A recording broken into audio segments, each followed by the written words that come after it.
otherwise it's the same bylaw.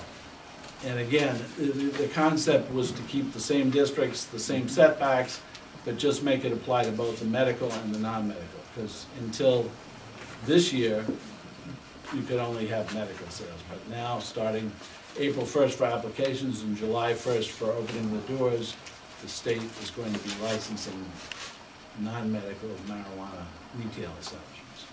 Size restriction on the size of the building, that was removed because there is no such restriction in either the medical or the non-medical marijuana regulations that the state has.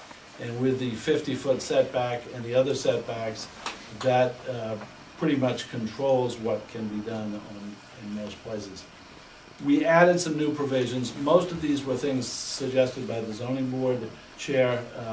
We have a provision about solid waste, which must be in a locked area that and otherwise contained. With regard to the people that are going to own and work at such establishments, there was always a requirement that their backgrounds be submitted to the zoning board to be checked, because you can't operate or work at one of these if you have certain convictions, etc.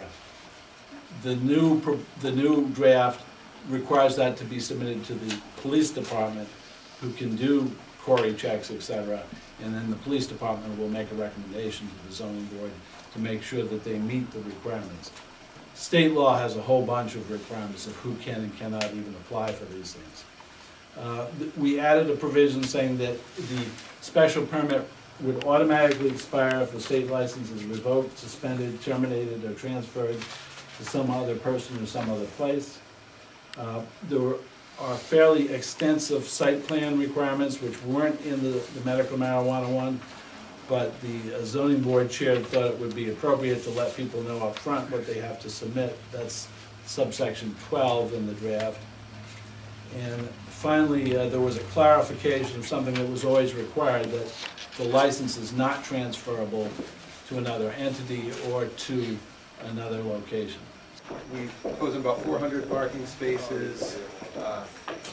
There is currently water and sewer available to the site, sewer through the back. There's an easement to two abutting properties.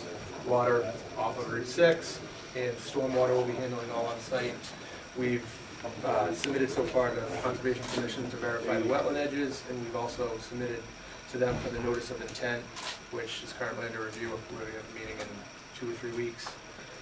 We've also coordinating and submitted to Mass Highway for the improvements within Route 6, which consist of retiming the existing light, adding a head to face into the development, and striping a left turn lane here to continue the 2 through lanes